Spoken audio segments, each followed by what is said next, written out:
El delito es una conducta típica, antijurídica y culpable.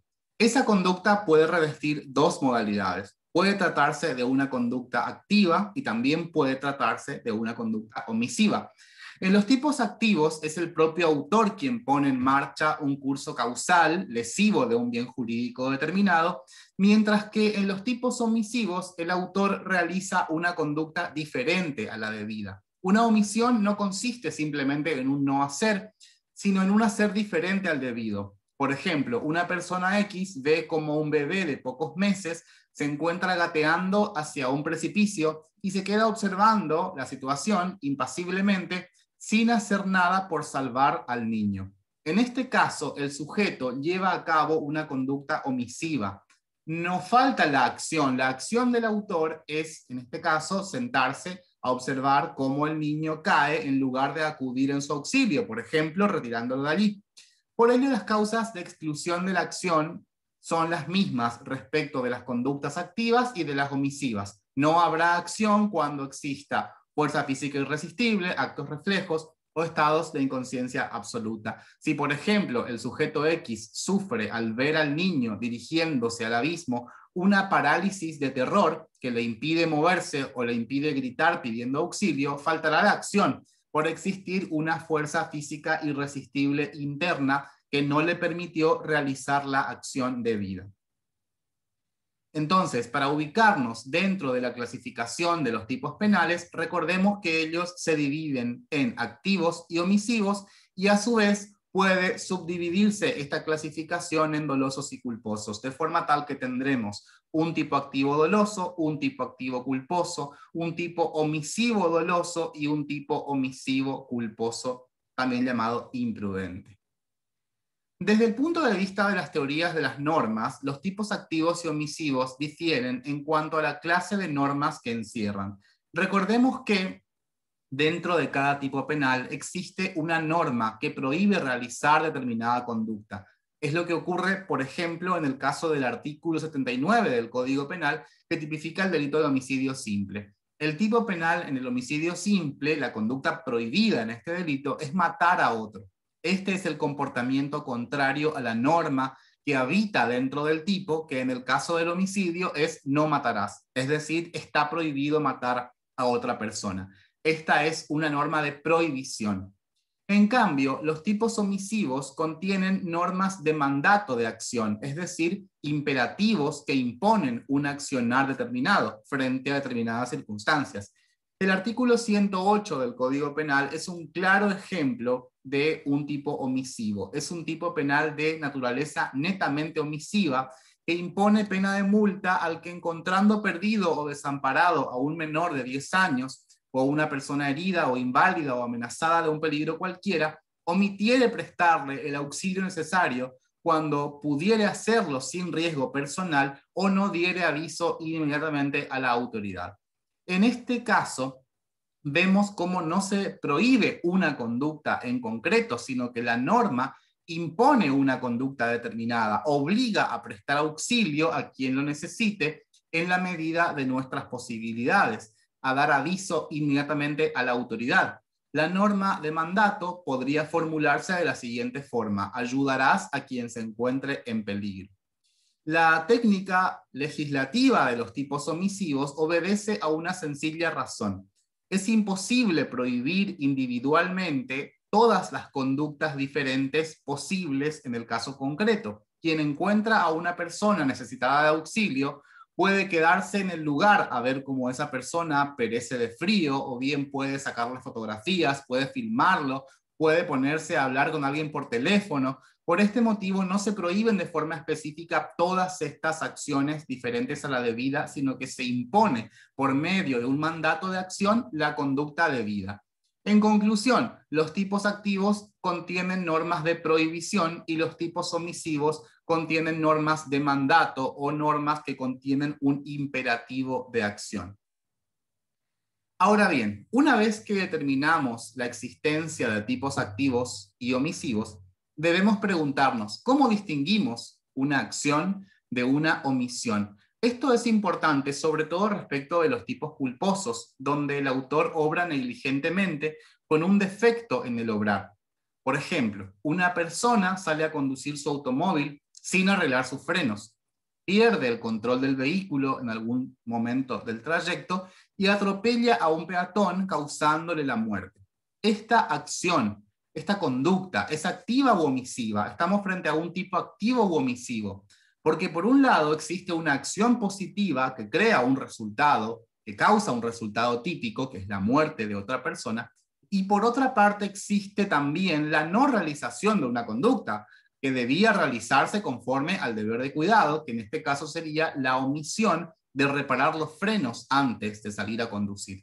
Entonces tenemos que establecer parámetros concretos que nos permitan distinguir una acción de una omisión, porque de lo contrario podríamos pensar erróneamente que siempre que existe negligencia existe una omisión, porque recordemos que negligencia implica omitir un deber de cuidado que era exigido en el caso concreto. Otros casos dudosos que podríamos plantear aquí para distinguir acción de omisión son los siguientes. Imaginemos unos operarios que deben cavar un pozo para reparar unas cañerías. Una vez que terminan de arreglarlas, se retiran a sus casas sin cerrar la zanja que habían abierto y tampoco la señalizan correctamente para advertir a otras personas que allí hay un pozo. Más tarde, cuando los operarios ya se habían ido a sus casas, un anciano pasa por allí cayendo al pozo y muere horas después producto de la lesión sufrida. Nadie pasó por allí y el anciano terminó muriendo dentro del pozo. Otro ejemplo, un médico debe practicar una operación de apendicitis de urgencia. Luego de llevar a cabo la cirugía exitosamente, demora en retirarle los puntos al paciente, que sufre una infección que lo lleva a la muerte. En ambos casos se nos presentan acciones que inciden sobre la producción de un resultado típico. En el caso de los operarios, esa acción es cavar el pozo, y en el caso del médico, esa acción es la operación quirúrgica. Pero también encontramos la no realización de una conducta, omitir señalizar adecuadamente la zanja, omitir sacarle los puntos al paciente. ¿Cuál de estas conductas es la preponderante, la activa o la omisiva?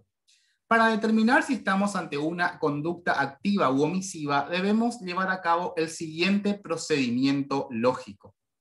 Primero, debemos buscar la conducta activa.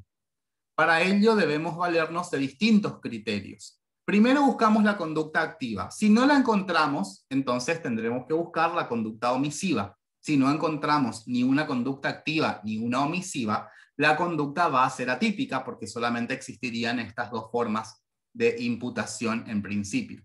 El primero de los criterios del cual tenemos que valernos es el criterio de la causalidad.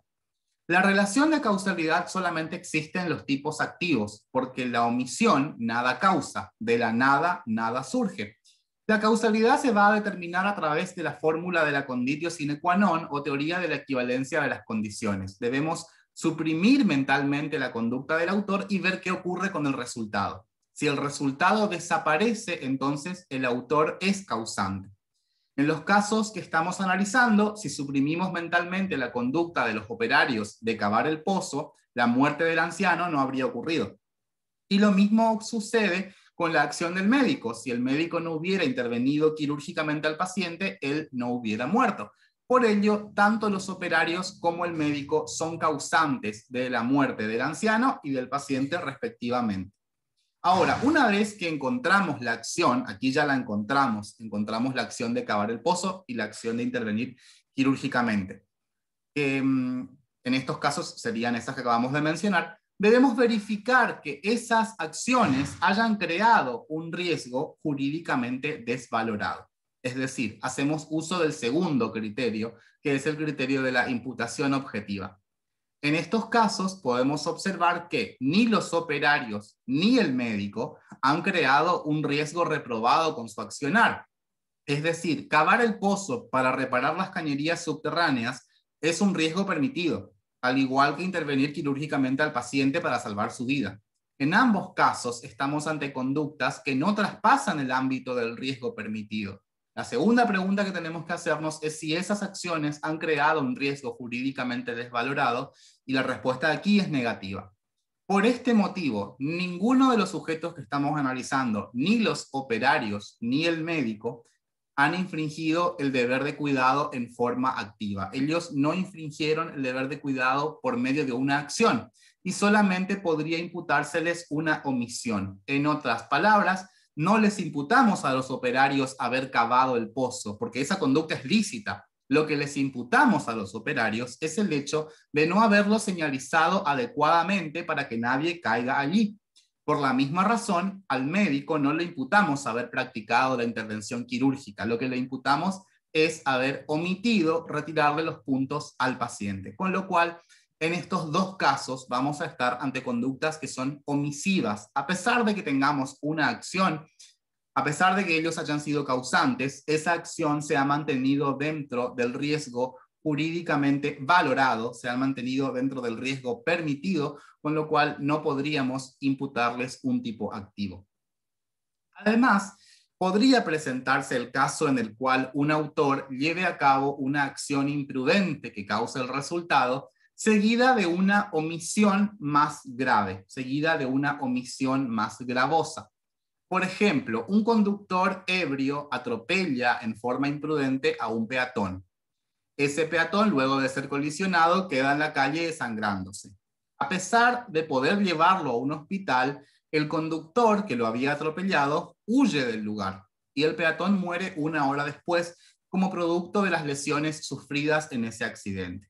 En estos casos tenemos una acción, él ha sido causante del resultado y además esa acción ha sido creadora de un riesgo jurídicamente desvalorado que se ha realizado en un resultado. Entonces, tenemos una acción, tenemos relación de causalidad y además tenemos relación de imputación objetiva. Y tenemos dos tramos de conducta. Luego de atropellarlo, el conductor se da a la fuga, omitiendo salvar a esa persona. En estos casos corresponde imputar el tipo penal más grave, que en este caso es la omisión dolosa.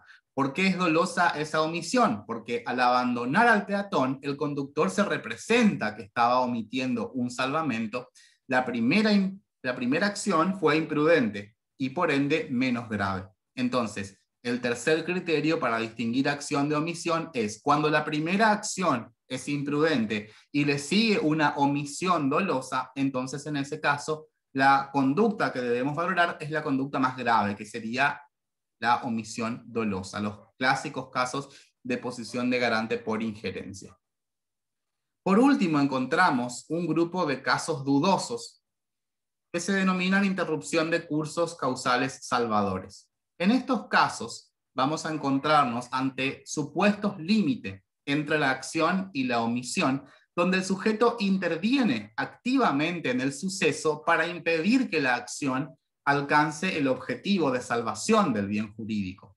Estos casos son denominados por la doctrina como supuestos de omisión por comisión, porque el autor omite por medio de una conducta activa. Por ejemplo, el sujeto A observa cómo una persona X se está ahogando. El bañero B corre para arrojarse al agua y salvar a X.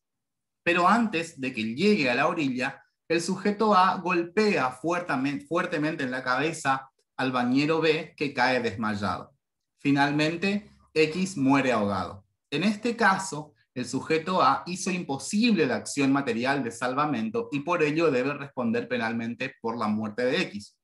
La ubicación sistemática de estos casos es sumamente discutida por la doctrina porque no representan puramente ni una acción ni una omisión, y es por ello que autores como Gimbernat Ordech entienden que son una tercera forma de realización del tipo penal. La ubicación de estos casos puntualmente es bastante discutida porque no presentan todos los elementos ni del tipo activo ni del tipo omisivo que oportunamente estudiaremos. Entonces, aquí vamos a encontrarnos ante distintos supuestos. Vamos a ver unos casos de omisiones puras y simples, que se denominan casos de omisión propia, los supuestos de comisión por omisión, que son las denominadas omisiones impropias, y finalmente los casos dudosos a los que estamos haciendo referencia, que son los supuestos de omisión por comisión o interrupción de un curso causal de salvamento. Ahora bien, la doctrina distingue claramente entre por lo menos dos clases de omisión, donde estamos seguros que se trata de omisiones. las omisiones propias y las omisiones impropias, también denominadas de comisión por omisión. No existe acuerdo doctrinario, sin embargo, respecto del criterio para distinguirlas, es decir, para saber cuándo una omisión es propia o impropia. Y existen en este sentido por lo menos 3 criterios de distinción. El primero de ellos es el criterio de la escritura. Los delitos de omisión propia, según este criterio, serían los que están tipificados expresamente en la ley, mientras que la característica del delito impropio de omisión es su no escritura. El delito de omisión impropia no estaría previsto en forma expresa en la ley. En este esquema, los delitos omisivos impropios son el producto de una interpretación de la doctrina penal que entiende que las figuras activas también pueden ser cometidas por omisión. De allí el nombre, comisión por omisión. A raíz de esta supuesta falta de escritura de los tipos omisivos impropios es que algunas voces en la doctrina penal se han alzado en contra de su constitucionalidad. Un grupo de autores entiende que las omisiones impropias, al no estar escritas, afectarían el principio de legalidad en su exigencia de ley previa escrita. El segundo de los criterios para distinguir una omisión propia e impropia es el del círculo de autores posibles. En las omisiones impropias, el omitente tiene una relación especial con el bien jurídico amenazado, la llamada posición de garante, mientras que en la omisión pura y simple, el omitente es una persona cualquiera, no se exige ninguna característica particular en el autor de las omisiones puras y simples.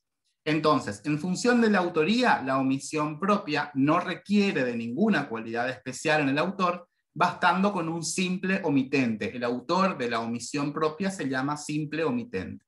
Mientras que en los delitos de omisión impropia, el autor debe encontrarse en posición de garante del bien jurídico, es decir, debe tener una relación estrecha con el bien jurídico en peligro. Finalmente, encontramos el criterio correcto, el criterio que se impone actualmente en la doctrina penal, que es la vinculación con un resultado. La distinción entre omisión propia e impropia tiene que ver con la vinculación de la conducta omisiva con la evitación de un resultado típico. En las omisiones propias, las omisiones puras y simples, son tipos penales ellos de pura inactividad, donde se impone un mandato de acción, pero que no está vinculado con la evitación de un resultado. Eso es lo que ocurre en los delitos omisivos propios. Basta aquí con la no realización de la acción mandada ante la situación de peligro, sin importar cuál es la consecuencia de tal comportamiento. No se exige aquí la evitación de un resultado dañoso, sino la pura omisión de prestar auxilio. Por eso se denominan los delitos de omisión propia omisiones puras y simples, que basta con la mera inactividad. No se requiere de la producción de ningún resultado, ni la vinculación de esa omisión con ningún resultado.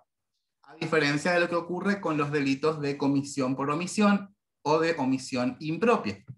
Estos son delitos de resultado. La posición de garante del autor determina el deber de evitación de un resultado típico determinado. Se exige en estos casos la vinculación entre la omisión y la producción de un resultado. En otras palabras, el garante, que es el autor de los delitos omisivos impropios, debe velar por la no producción de resultados dañosos al bien jurídico, y esa es la distinción correcta entre los delitos de omisión propia, puros y simples, y los delitos de comisión por omisión. La omisión impropia se fundamenta en el deber de evitación de un resultado típico, a diferencia de los tipos omisivos propios, donde alcanza con la no realización de la conducta debida para la configuración de la tipicidad.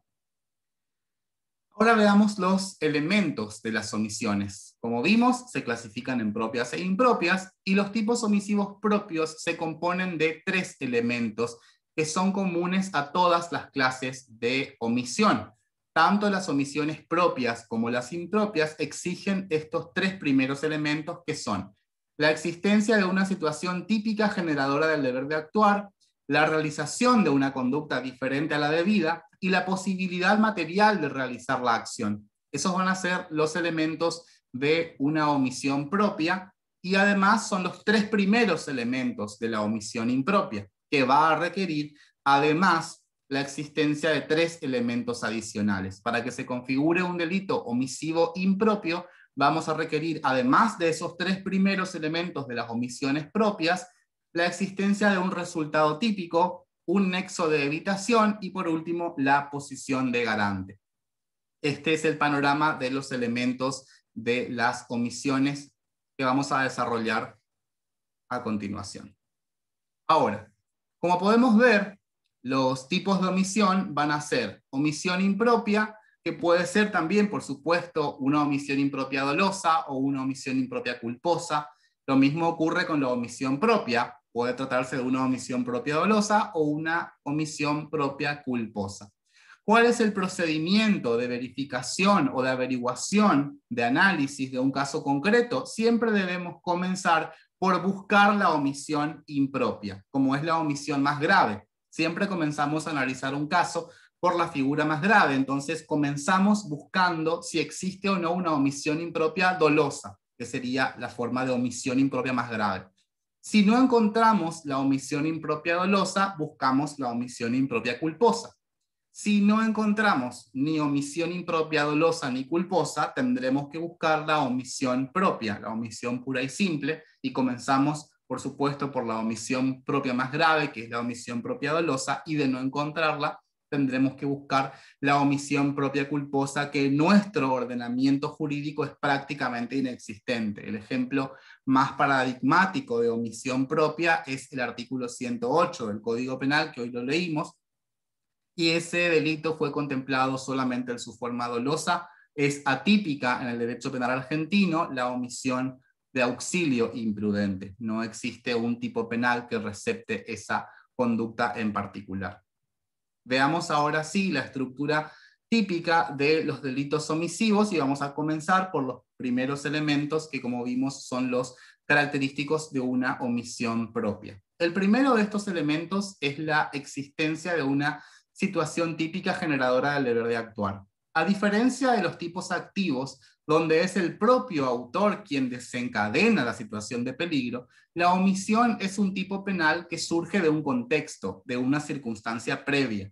Los tipos activos requieren que sea el propio autor quien con su conducta haya puesto en marcha un curso causal que haya incidido en la lesión de un bien jurídico y que además haya creado un riesgo jurídicamente desvalorado para un determinado bien jurídico. En los tipos omisivos, en cambio, el bien jurídico se encuentra en una situación de peligro preexistente, respecto del cual, en principio, el autor no ha incidido causalmente. De esta situación de peligro nace o se genera el deber de actuar, ya que la norma de mandato le impone la obligación de llevar a cabo una conducta de salvamento al autor. En el caso del artículo 108 del Código Penal, la situación típica que genera el deber de actuar consiste en encontrar perdido o desamparado a un menor de 10 años o a una persona herida o inválida o amenazada de un peligro cualquiera. Es decir, la situación típica generadora del deber de actuar está expresamente definida en el tipo penal omisivo. Tomemos, por ejemplo, el caso de quien se encuentra dando un paseo por la playa. El sujeto A está paseando por la playa cuando se topa con una persona que está ahogándose en el río, el sujeto B. El sujeto B está haciendo señas e intentos desesperados por sobrevivir, por mantenerse a flote. En este caso, la situación típica que genera el deber de actuar es el peligro para la vida de ese sujeto que se está ahogando. Concretamente, ese va a ser el supuesto de la situación típica generadora del deber de actuar, el primero de los elementos de toda omisión. El segundo de los elementos es la realización de una conducta diferente a la debida.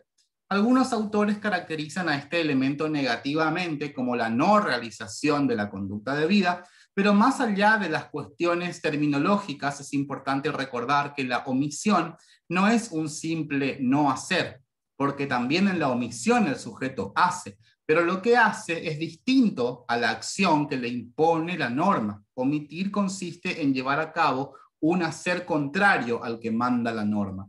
Siguiendo con nuestro ejemplo anterior, si el sujeto A, luego de ver cómo el sujeto B se está ahogando, continúa caminando como si nada o se detiene a observar cómo el sujeto B se ahoga, en ambos casos el sujeto A está realizando una conducta humana, pero ninguna de esas conductas es la que manda la norma, ninguna de las conductas que realiza el sujeto es la conducta debida, y es por ello que esa conducta está prohibida. En otras palabras, los tipos omisivos prohíben realizar toda conducta que no sea la legalmente impuesta. Por lo tanto, también en la omisión encontramos normas de prohibición, pero formuladas de manera diferente a la de los tipos activos. Para el legislador sería prácticamente imposible prever de antemano todas las conductas diferentes a la debida. Por ejemplo, el sujeto A, al encontrarse a otro ahogándose, podría seguir caminando, detenerse a observar, podría filmar al sujeto que se ahoga, o también podría arrojarse al agua y dar vueltas alrededor de B, entre otras muchas posibilidades. Por ello, se tipifica el mandato de acción y toda conducta que no sea la acción de salvamento será típica del delito omisivo. Ahora bien, el concepto de conducta debida se corresponderá con el de la mejor conducta de salvamento posible según las circunstancias del caso. Por ejemplo, el sujeto A, al ver que el sujeto B se está ahogando, decide arrojarle un salvavidas. Para ello cuenta con dos salvavidas, uno que tiene capacidad para soportar 70 kilos de peso y otro que soporta 90 kilos. El sujeto A le arroja a B el salvavidas de 70 kilos, pero el sujeto B pesa 85 kilos y por este motivo no podemos considerar que A haya llevado a cabo la acción debida, más allá de que llevó a cabo una acción. A le arrojó a B un salvavidas que no sirve para su salvación. Por ello, a pesar de haber realizado una acción, no realizó la acción debida y por ello debemos considerarlo, al menos hasta este punto del análisis, un simple omitente. Sin embargo, es importante destacar que la omisión de auxilio no requiere de ningún resultado exitoso para su consumación. Si, por ejemplo, el sujeto A se arroja al río y trae a B hasta la orilla, pero B de todas formas muere por haber tragado mucha agua, aquí A habrá llevado a cabo la mejor conducta de salvamento posible y por ello su conducta será atípica. No se exige ningún salvamento exitoso.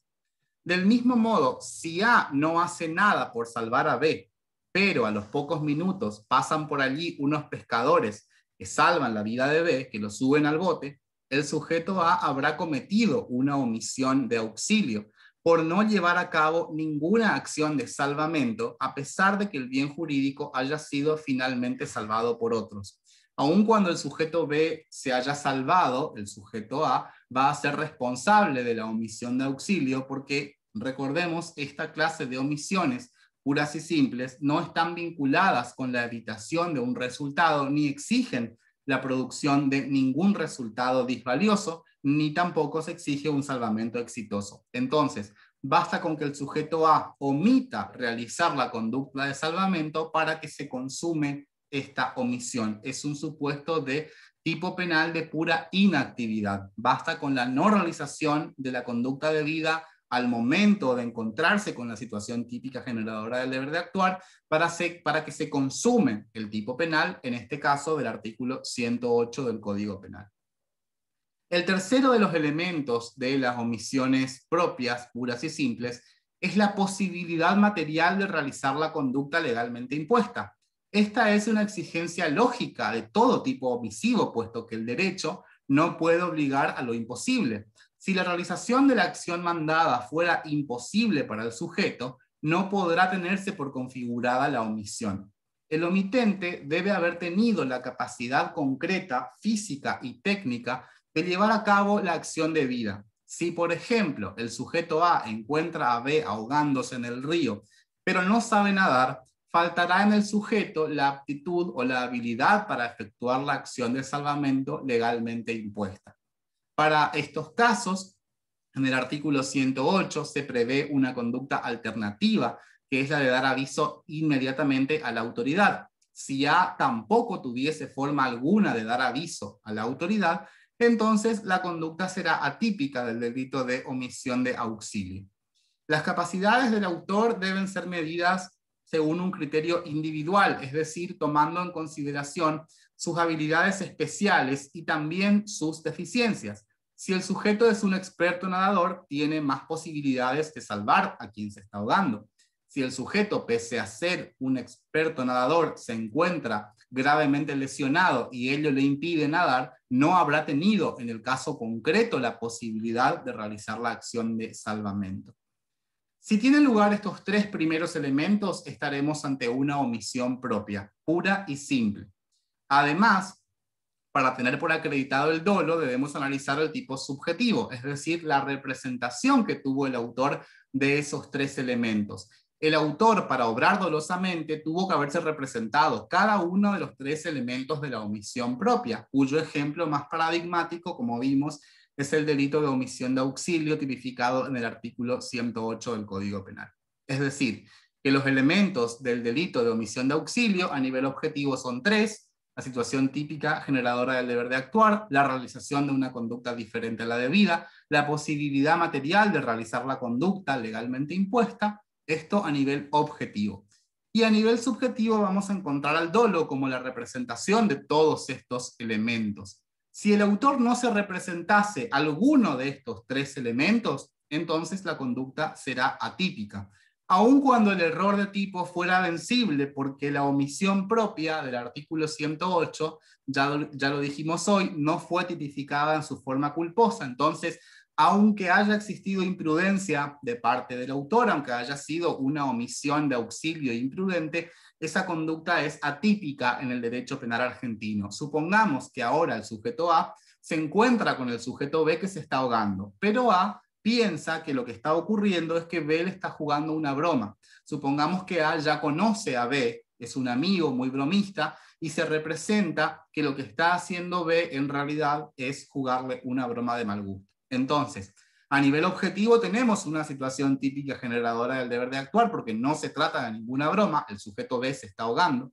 El sujeto A realiza una conducta diferente a la debida porque se aleja del lugar, teniendo la posibilidad material de realizar la conducta legalmente impuesta. El problema va a estar a nivel subjetivo, el problema va a estar a nivel de dolo, porque el autor no se representa ese primer elemento. Él piensa que el sujeto B le está haciendo una broma. Entonces, al no representarse la situación típica generadora del deber de actuar, el autor se encuentra en un error de tipo excluyente del dolo, y este tipo penal no admite la configuración culposa del comportamiento. También podría tener lugar un error sobre la realización de una conducta diferente a la debida. Hoy trabajamos un ejemplo en el cual A arrojó un salvavidas que no soportaba el peso del sujeto que se estaba ahogando. Pero supongamos que el sujeto A desconoce esa situación, desconoce el peso del sujeto que se ahoga y también desconoce el peso que soporta el salvavidas que arroja. En ese caso, si bien él realiza una conducta diferente a la debida, cuando analicemos el tipo subjetivo, vamos a ver que él se encuentra en un error de tipo. Tampoco se dará el delito de omisión de auxilio porque el sujeto se representa que está realizando la acción debida. Él piensa que ese salvavidas va a poder soportar el peso del sujeto B y por eso lo arroja. Por último, también puede presentarse un error sobre la posibilidad material de realizar la conducta legalmente impuesta. Supongamos ahora, por último, que A encuentra al sujeto B que se está ahogando y el sujeto A no sabe nadar, pero hay dos salvavidas en la playa. El problema es que A no los ve, porque esos salvavidas están ocultos entre unos juncos que hay por allí. Entonces A no ve que tiene la posibilidad de salvar a B. Y finalmente el sujeto B termina muriendo. Pero en ese supuesto, más allá de que a nivel objetivo existía la posibilidad porque estaban los dos salvavidas a disposición del sujeto A, el sujeto A no se lo representó. El sujeto A no vio que esos salvavidas se encontraban allí, estaban ocultos entre unos juncos, entre unas matas o lo que fuere, o estaban un poco más alejados si él no pudo llegar hasta allí. Entonces en ese caso tampoco existirá dolo porque él no se representó la posibilidad material de realizar la conducta legalmente impuesta. Entonces, para que se configure una omisión propia dolosa, no solamente necesitamos los tres elementos a nivel objetivo, sino que luego debemos analizar si el autor se ha representado. cada uno de estos elementos a nivel subjetivo. Para la configuración típica de una omisión impropia, además de los tres primeros elementos de las omisiones propias, que son los tres elementos comunes a todas las clases de omisión, debemos sumar tres elementos más, que son la producción de un resultado típico, la existencia de un nexo de evitación entre la omisión y el resultado, y por último, la condición especial de la autoría que representa la posición de garante. Respecto del resultado típico, a diferencia de la omisión pura y simple, donde la conducta no se vincula con la producción de ningún resultado, en los delitos de omisión impropia o de comisión por omisión se exige para la consumación de la producción de un determinado resultado típico. Este resultado va a depender, lógicamente, del tipo penal en análisis. Si se tratase de un homicidio por omisión impropia, el resultado típico será la muerte de otra persona. Si estuviésemos ante un delito de lesiones por omisión impropia, el resultado típico va a ser un daño en el cuerpo o en la salud de otra persona. Esta exigencia se deriva del hecho de que en los delitos de comisión por omisión se fundamentan en el deber especial que tiene el autor, que se encuentra en una posición especial respecto del bien jurídico de evitar un resultado típico. Por ejemplo, el padre que observa impasible cómo su hijo pequeño se ahoga en la bañera. El homicidio por omisión impropia se consumará con la muerte de ese niño. Si alguien entra al baño, por ejemplo, la madre de la criatura, y la retira del agua, entonces el delito no se habrá consumado, aunque puede haber quedado en grado de tentativa en la medida en que el padre haya obrado con dolo. Al igual que en los delitos activos, este elemento solamente va a ser indispensable en los tipos de comisión por omisión culposos, ya que los tipos dolosos admiten la punición por tentativa y esto también es aplicable a los delitos omisivos impropios. Es decir, en el caso en el cual el padre observa cómo su hijo se ahoga en la bañera y no hace nada por evitarlo, y en cierto momento ingresa la madre y salva a la criatura, el delito no se consumó el homicidio por omisión impropia, que pudo quedar en grado de tentativa, a diferencia de lo que ocurre con las omisiones imprudentes. Ahora, si el padre no ve que el hijo se está ahogando, pero tuvo la posibilidad de verlo, y entró la madre y salvó a la criatura, en ese caso no tenemos ninguna punición para el padre porque su omisión fue imprudente. Si la omisión es imprudente, el resultado típico es fundamental porque los tipos imprudentes no admiten la punición por tentativa. El quinto elemento de las omisiones impropias es el denominado nexo de evitación. Para poder imputar el resultado típico al autor, debe establecerse un nexo entre su conducta omisiva y el resultado. Esa relación es denominada nexo de evitación o relación de cuasi causalidad, que es el equivalente al nexo de causalidad que existe en los tipos activos. En la tipicidad activa, para establecer el nexo de causalidad y para saber si un sujeto es causante o no de un resultado, debemos valernos de la técnica de la supresión hipotética mental o fórmula de la conditio sine qua non. Si suprimimos mentalmente la acción del autor y el resultado desaparece, entonces ese sujeto es causante del resultado. Ahora bien, en la omisión, esa fórmula no es de utilidad porque la omisión misma nada causa. Tomemos nuevamente el ejemplo del padre que observa sin hacer nada cómo su hijo de 1 año cae a una bañera llena de agua y muere ahogado. Si suprimimos mentalmente la conducta del padre, si lo sacamos al padre de la escena, el resultado no cambia. El niño muere de todas maneras porque no fue el padre quien lo empujó. El padre se limitó a observar cómo el niño caía a la bañera y moría. Entonces el padre no es causante. Si suprimimos mentalmente su conducta, el resultado no desaparece.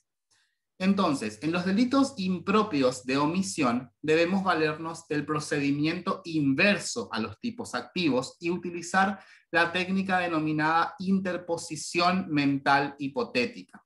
Este procedimiento consiste en suponer que el omitente hubiera realizado la acción debida y determinar si esa acción hubiera evitado el resultado.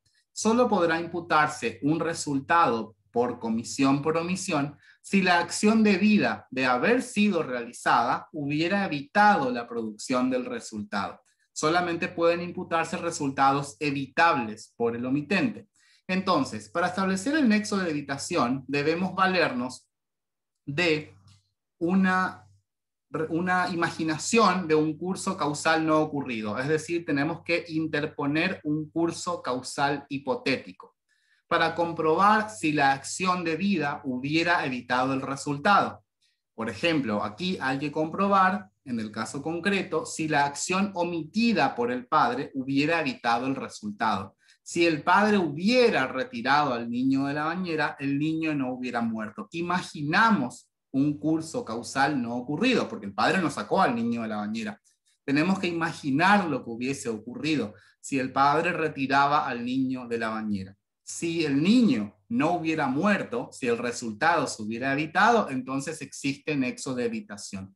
Aquí no suprimimos mentalmente la acción del padre, sino que incorporamos mentalmente una acción no ocurrida. Imaginamos un curso causal hipotético. Si aun cuando el omitente hubiera llevado a cabo la acción debida, el resultado no hubiera podido evitarse, es decir, el resultado se hubiera producido de todas maneras, faltará el nexo de evitación.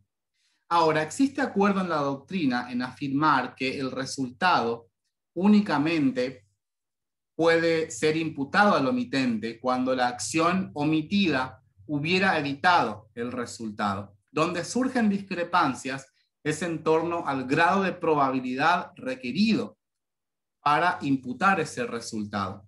Y en este sentido existen por lo menos tres posiciones doctrinarias. La primera posición, que es la doctrina dominante, existe nexo de evitación cuando la acción omitida hubiera evitado el resultado con una probabilidad rayana en la seguridad. La doctrina dominante dice que el nexo de evitación va a existir cuando la acción omitida hubiera evitado la producción del resultado con una probabilidad rayana en la seguridad. Es decir, era casi seguro que la acción omitida hubiera evitado el resultado. La posición minoritaria, la segunda posición, dice que lo que se exige es certeza. Tenemos que lograr la absoluta seguridad de que la acción omitida hubiera impedido el resultado típico. No basta con un alto grado de probabilidades, ni basta con un alto grado o una casi seguridad. Necesitamos la seguridad de que la acción omitida hubiera evitado el resultado. Por último, encontramos una tesis también minoritaria en doctrina penal que se conforma para imputar el resultado con que la acción omitida hubiera disminuido el riesgo de producción del resultado típico. Esta teoría pretende trasladar a la omisión los postulados de la teoría del aumento del riesgo. Entonces, la posición actualmente dominante sostiene que solo es imputable el resultado en la omisión cuando la acción omitida hubiera impedido el resultado con una altísima probabilidad, con una probabilidad de máximo grado o con una probabilidad rayana en la seguridad o en la certeza o con práctica seguridad. A diferencia de los tipos activos donde suprimimos cursos causales reales, en la omisión no podemos exigir certeza, puesto que tratamos con hechos no ocurridos. Con relación a algo que no ha ocurrido, únicamente podemos llevar a cabo un juicio de probabilidades, pero no de seguridades. Nunca podemos saber lo que hubiese ocurrido si hubiese tenido lugar un curso causal que efectivamente no ocurrió. Es muy difícil trabajar con algo que efectivamente no ocurrió. Por ello, la doctrina dominante se impone en este sentido y exige una posibilidad rayana en la certeza, es decir, una casi seguridad. No se exige seguridad porque sería exigir demasiado. Ahora, la exigencia de seguridad, que es la segunda tesis, dice que no es suficiente con la probabilidad rayana en la certeza. Es preciso constatar que el resultado hubiera impedido o evitado el resultado, la acción omitida hubiera impedido o evitado el resultado con total seguridad. Es decir, se va a exigir un 100% de seguridad de que la acción omitida hubiera evitado el resultado. La crítica fundamental que se hace a esta posición es que de un proceso causal hipotético, no ocurrido, no real, solamente se puede establecer una probabilidad más o menos elevada, pero nunca una certeza. Nunca estaremos 100% seguros de lo que hubiera sucedido si tal cosa hubiese tenido lugar.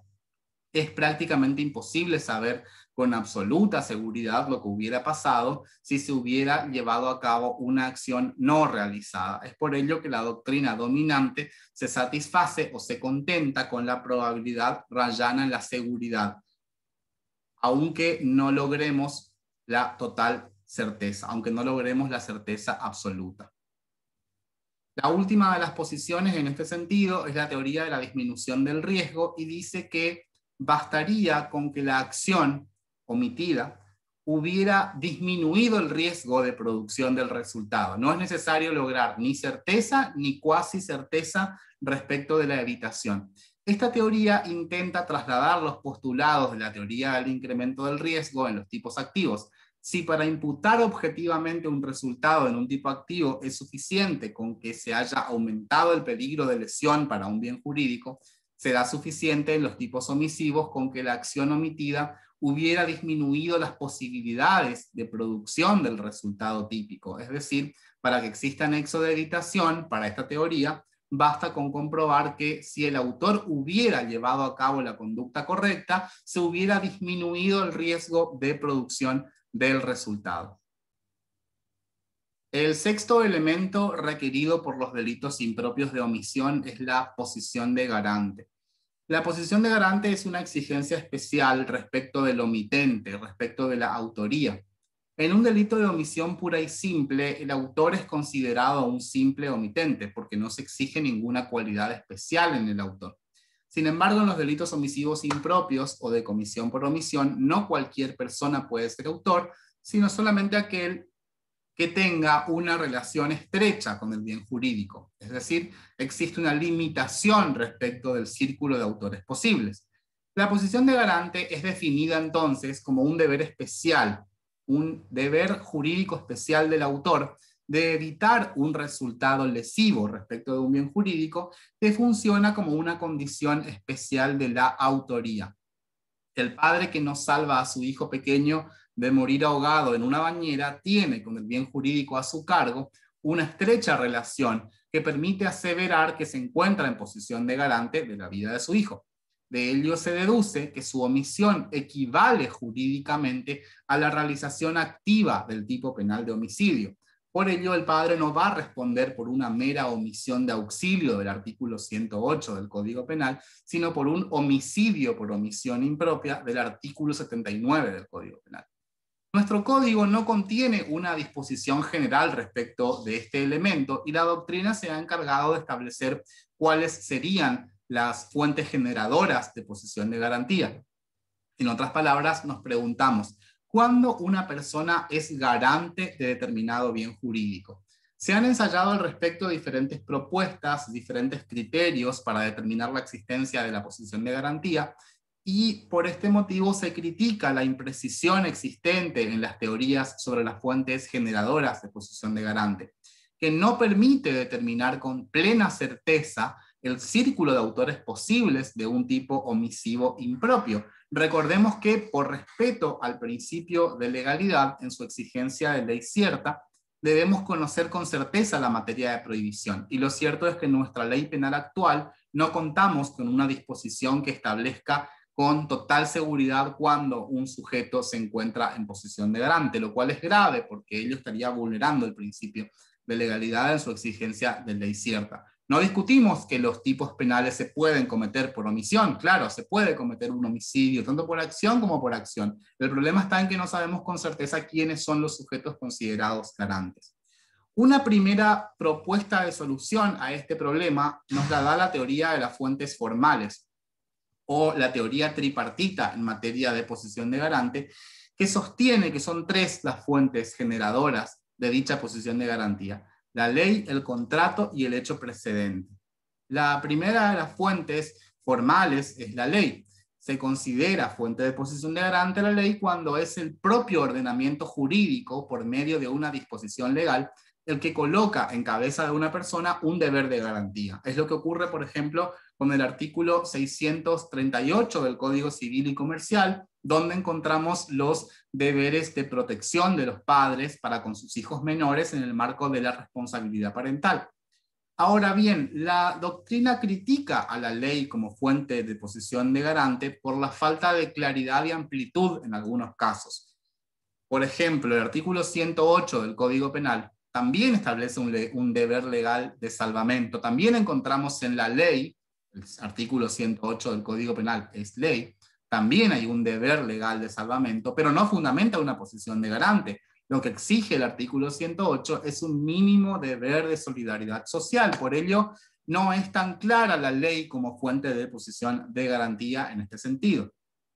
El contrato es la segunda de las fuentes y tiene lugar cuando una persona se compromete por medio de un acuerdo de voluntades a velar por la seguridad o la protección de un bien jurídico determinado. Es el caso de los enfermeros que se comprometen a velar por los enfermos, un bañero en un balneario que está contratado para cuidar que las personas que se están bañando no se ahoguen, los titulares de una guardería, por ejemplo, respecto de los niños menores que allí se encuentran.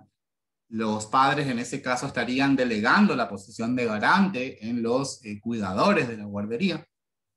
Aunque la doctrina reconoce que lo relevante no es el contrato, sino la asunción voluntaria del autor de una función de protección o resguardo del bien jurídico.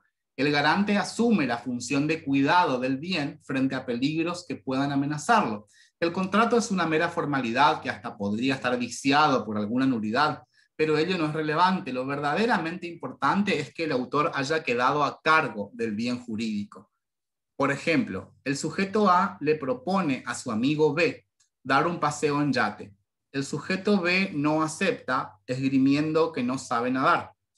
Sin embargo, A, para convencerlo, le dice que él es un experto nadador y se compromete a cuidar de él y a auxiliarlo en caso de caer al agua.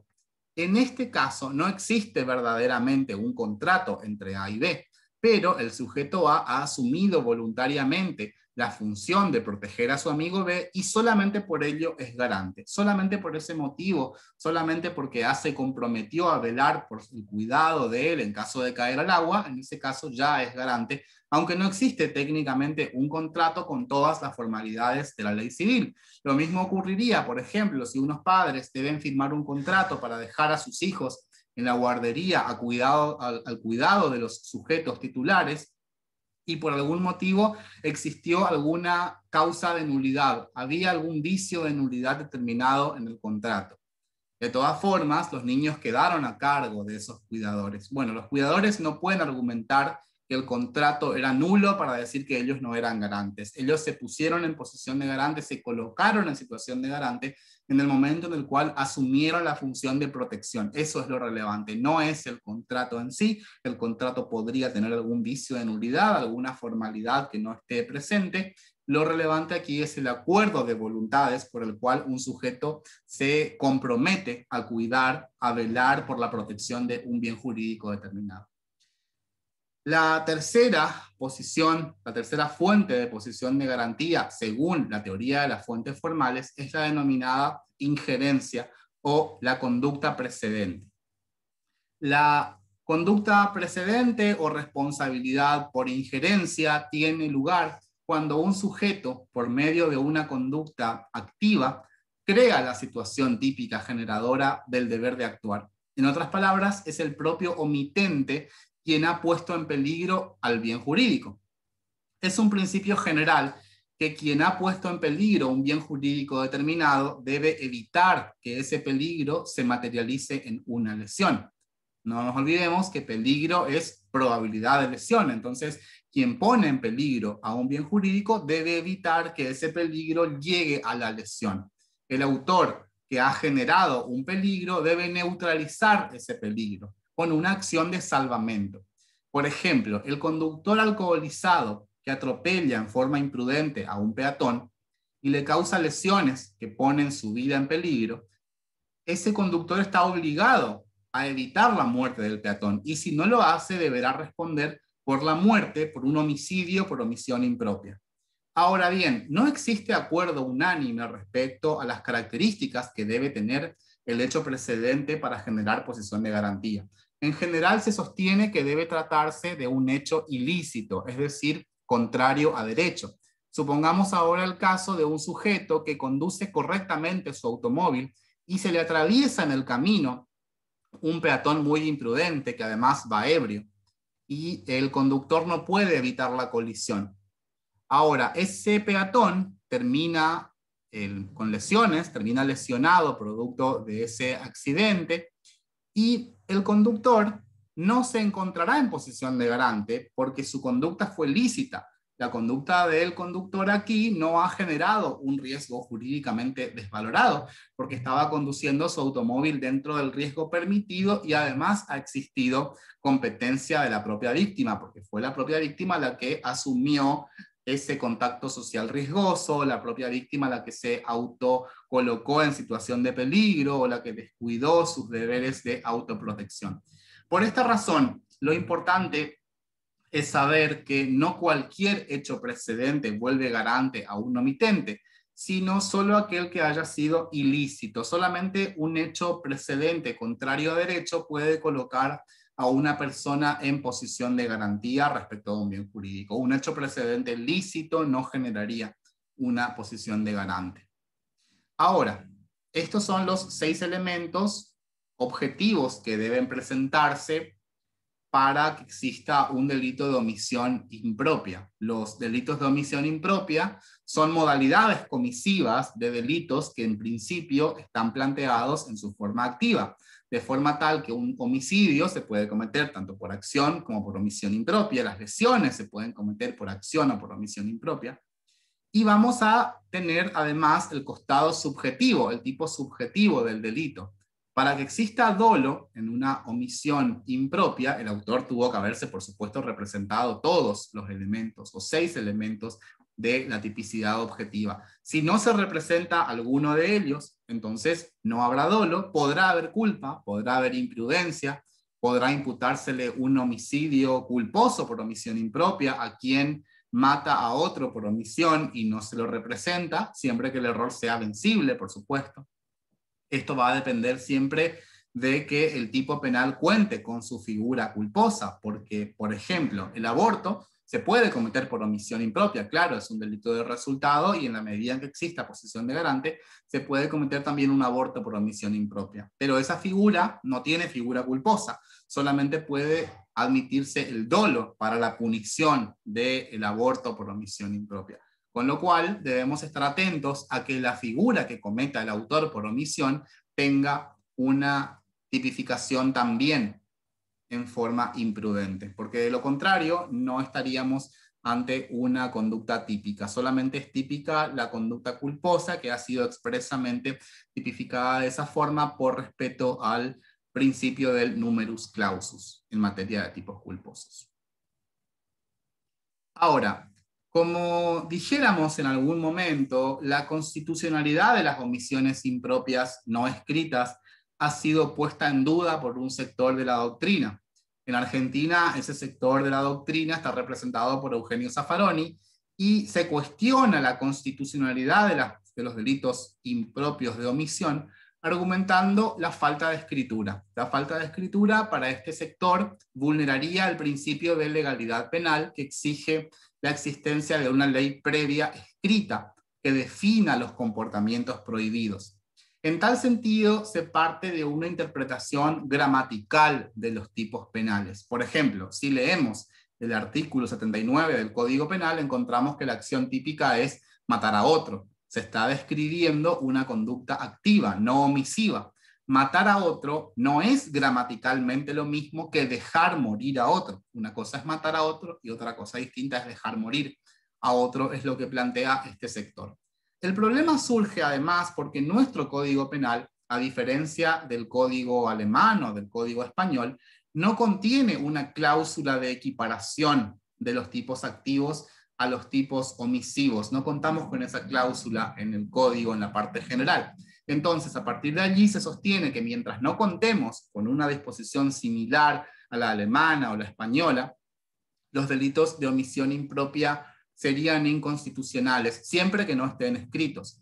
Por otro lado, se argumenta la poca precisión respecto de la posición de garantía, porque tampoco contamos con una absoluta certeza, no tenemos disposición general alguna que establezca qué sujetos son garantes. Ahora, tenemos que hacer una distinción aquí, porque hay delitos omisivos impropios que sí están escritos, como ocurre con el delito de abandono de personas o con el delito de omisión funcional de evitar torturas, que están tipificados en los artículos 106 y 144 cuater respectivamente. Respecto de estas omisiones impropias, respecto de estos delitos omisivos impropios, nadie discute nada, no se discute que estos delitos son constitucionales. Aquí no entran los autores a discutir nada porque están escritos expresamente, entonces respecto de estos casos no habría problema, no existiría una discusión en tal sentido. Ahora, para estos autores, el padre que deja morir a su hijo ahogado en la bañera no comete un homicidio por omisión impropia del artículo 79, sino un abandono de personas agravado por la muerte del artículo 106. Y la pena es diferente en un caso y en otro. Entonces, es importante que conozcamos las consecuencias prácticas a las cuales nos llevaría a adoptar una posición de semejante naturaleza. Si dijéramos que los tipos de omisión impropia son inconstitucionales, la consecuencia punitiva es distinta, porque si le imponemos la pena al padre que deja morir ahogado a su hijo, la pena del abandono de personas agravado por la muerte es de 5 a 15 años de prisión. Pero la pena del homicidio por omisión impropia es de 8 a 25 años de prisión y si además estuviera agravado, la consecuencia es la pena de prisión perpetua. Entonces, la consecuencia práctica, la consecuencia punitiva es bastante diferente. Ahora, ¿cuáles son las objeciones a este sector de la doctrina? ¿Cuáles son los argumentos que van a justificar la constitucionalidad? ¿Por qué considera, qué le responde la doctrina a este sector que argumenta la inconstitucionalidad? Bien, a este planteo de inconstitucionalidad se le contesta que la omisión impropia es una modalidad comisiva de los delitos que nace de una interpretación normativa de los tipos penales. Interpretar los tipos penales como meros procesos físicos de causación es un resabio del concepto causalista naturalista de la teoría del delito. La ley penal debe interpretarse en forma normativa y no solamente físico-naturalista. Por ejemplo, matar a otro no significa solo causar la muerte de otro, sino que normativamente se complementa el nexo de causalidad con la exigencia de la imputación objetiva. El conductor que conducía su automóvil conforme a derecho y atropella a un ebrio imprudente que cruzó la calle estando el semáforo en verde, si tomamos un punto de vista gramatical, ese conductor mató a otro. Claro, el conductor mató a otro porque le causó la muerte a este ebrio que estaba cruzando la calle en forma imprudente.